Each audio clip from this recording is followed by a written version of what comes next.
যে কোনো ক্যান্সারের চিকিৎসা শুরু করার আগে আমার এটাকে স্টেজিং করতে হবে। যে এটা সব কোন পর্যায়ে, যেটা আমি কেবল বললাম যে আমার 3 ভাবে এটা প্রেজেন্ট করে, একটা হলো প্রাথমিক অবস্থা আছে, একটা হলো ছড়ানো অবস্থা। তো এটাকে আমার স্টেজিং করতে হবে। তো সার্জারি যেহেতু আমি করবো, সার্জারিকে অবশ্যই আমার এটাকে প্রাথমিক অবস্থায় হতে হবে যদি আমি প্রথমে সার্জারি করতে চাই। আর যদি আমি লোকালি অ্যাডভান্স তাহলে অন্য চিকিৎসা দিয়ে তখন আমার সার্জারি করতে হবে। এই জন্য আমার সবার আগে স্টেজিং করতে হবে এবং এই টিউমারের ধরন সেটা আমার বুঝতে হবে। টিউমারের ধরন বোঝার জন্য যেটা আমরা করি, ওখানে আমরা কোর কাট বায়োপসি করি। কোর কাট বায়োপসি করে সাধারণত আমরা কিছু রিসেপ্টর স্ট্যাটাস দিয়েছি, যেটাকে আমার হরমোন রিসেপ্টর স্ট্যাটাস বলা হয়। আমাদের ভাষায় ইস্ট্রোজেন রিসেপ্টর, প্রোজেস্টেরন রিসেপ্টর, হার্ট2 রিসেপ্টর, আর হলো Ki-67 বলা হয়।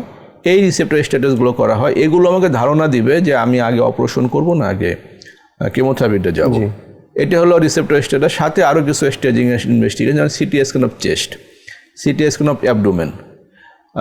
সাথে এগুলো আমাদের করতে হয় কি, এটা আমার বুকে ছড়াইছে কিনা বা আমার পেটে ছড়াইছে কিনা। আরও কিছু রক্ত পরীক্ষাও করতে হয়, যেটা আমাকে ধারণা দিবে যে এটা কি প্রাথমিক অবস্থায় আছে নাকি এটা ছড়ানো। ডায়াগনোসিস এবং ট্রিটমেন্ট টোটাল প্রোটোকল। হ্যাঁ, টোটাল প্রোটোকল আমার স্টেজিং এর উপরে, ইনভেস্টিগেশনগুলোর উপর নির্ভর করবে।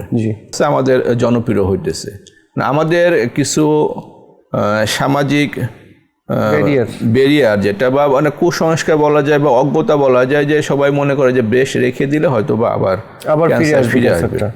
আসলে ব্যাপারটা সেটা না। ব্রেস্ট রেখে দেই বা ফেলে দেই, আমাদের ওভারঅল সার্ভাইভাল বলে একটা কথা আছে, যে একটা রোগী ক্যান্সারের চিকিৎসা করে কতদিন বাঁচবে। ব্রেস্ট রেখে দেওয়া ফেলে দেওয়া কিন্তু সেম, একই রকম।